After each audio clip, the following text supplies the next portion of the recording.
तो भाई मैं देख आया हूं तू या मैं। हालांकि थिएटर में बस मैं या मैं ही था। और बॉलीवुड इस बार हम पे इतना मेहरबान हुआ है कि एक पैसों पे दो फिल्में दिखा रहा है। बहुत से लोग थिएटर में इंटरवल से पहले एक और इंटरवल के बाद दूसरे हॉल में घुस जाते हैं कुछ अलग फीलिंग लेने के लिए। इसमें सेम हॉल में ही तुम्हें ये फील आ जाएगी। फिल्म का फर्स्ट हाफ और सेकंड हाफ इतना अलग है, लेकिन कुछ सेम है तो वो है बॉलीवुड में नेपो किड्स का ट्रीटमेंट। चाहे उन्हें एक्टिंग आए ना आए, फिल्म तो मिलेगी, साथ ही स्पेशल ट्रीटमेंट भी मिलेगा। तो मेकर्स ने शनाया कपूर को भी स्पेशल ट्रीटमेंट देते हुए कहा, बहन तू जो असली में है वही बन जा, यानी कि एक इन्फ्लुएंसर। लेकिन शनाया कपूर ने उसमें भी हक दिया। पता नहीं यार उनके फेस पे ऐसा क्या किया हुआ है कि कुछ भी एक्सप्रेशन आते ही नहीं है, ना ही आंखें ठीक से खुलती है, जिस वजह से खुशी में, दुख में, गुस्से में वो सेम ही दिखती है। कसम से किसी भी लड़की के फेस पे शनाया की फोटो चिपका देते ना तो भी फिल्म एकदम ऐसी की ऐसी ही रहती। हालांकि मेन लीड आदर्श गौरव, हमको पता ही है he is a good actor, और फिल्म में शनाया को मगरमच्छ से बचा पाते हैं या नहीं इसके लिए तो तुम्हें फिल्म देखनी पड़ेगी। लेकिन इस फिल्म को उन्होंने शनाया की एक्टिंग से जरूर बचा लिया है। भाई ने अपने बोलने के अंदाज से लेकर चलने फिरने के अंदाज तक सब ऐसा बना लिया है कि बिल्कुल नाला सोपारा का रैपर ही लगता है।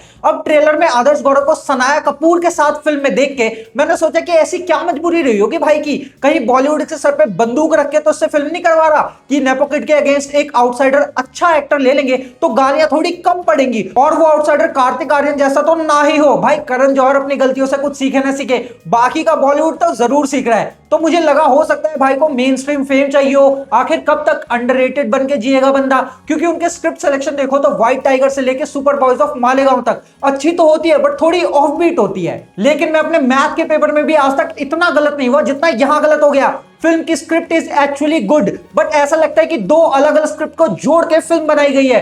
फर्स्ट हाफ पूरा 1.5 घंटा ये लोग दिखाते हैं कि कैसे बड़ी इन्फ्लुएंसर जो अपने रिच लेविश लाइफस्टाइल से बोर हो चुकी है और गरीब गली बॉय से मिलती है, दोनों एक दूसरे को पसंद करने लगते हैं, और फिर प्यार प्यार अबे हट, इसमें influencer, underground rappers, hip hop, इन सब की बात हो रही है, तो यहाँ प्यार थोड़ी ना होगा। क्या होगा क्या होगा क्या होगा? हुकअप। भाई बॉलीवुड मॉडर्न जेनजी एरा में आ गया है, तुम अभी भी वही 90s में फंसे हो। लेकिन इतना भी नहीं हुआ। अब एक अमीर लड़की गरीब लड़के के साथ घूम रही है तो फैमिली ड्रामा तो होगा ही, फैमिली पैसा देके उन्हें अलग करने की कोशिश तो करेगी। अब बॉलीवुड अपनी प्रतिष्ठा, परंपरा, अनुशासन थोड़ी भूल जाएगा यार।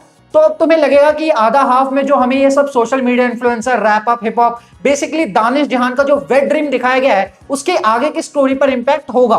लेकिन अगर अभी भी बॉलीवुड से तुम कंसिस्टेंसी की उम्मीद लगा के बैठे हो तो चूतिया बॉलीवुड नहीं, अब तो तुम ही हो भाई। ये पूरा 1.5 घंटा सिर्फ इसलिए रखा है ताकि कूल लगे, मेन स्ट्रीम से डिफरेंट लगे और यंगर जनरेशन को अट्रैक्ट करे।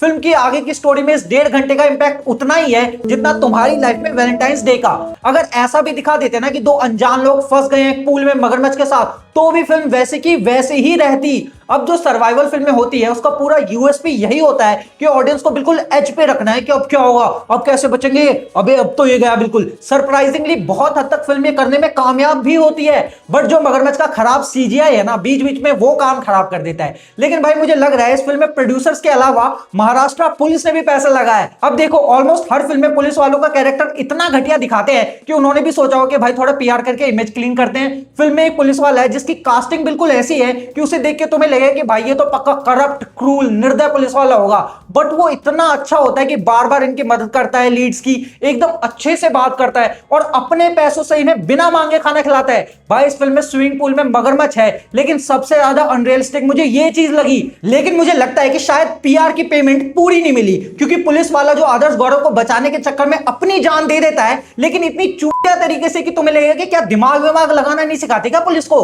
भाई वो पूल में रस्सी फेंकता है, आदर्श गौरव कहता है कि मुझे तैरना नहीं आता, तो कहता है रुक रुक मैं आता हूं। उसे दिख रहा है कि मगरमच्छ वहीं घूम रहा है, लेकिन फिर भी आता है और अंदर आते ही मगरमच्छ उसे चबा जाता है। भाई अगर ऐसे ही पुलिस वाले हैं ना तो नो वंडर बॉलीवुड वालों को गैंगस्टर्स इतने बेखौफ होकर धमकियां क्यों देते रहते हैं। तो भाई देखो नेपो किड होने के बावजूद फिल्म सरप्राइजिंगली एंगेजिंग है, अबव एवरेज है, और रिग्रेट तो देखने के बाद बिल्कुल भी नहीं होगा। लेकिन फिल्म के टाइटल की तरह अगर तुम अभी भी कंफ्यूज हो कि थिएटर या ओटीटी, तो मैं कहूंगा ओटीटी।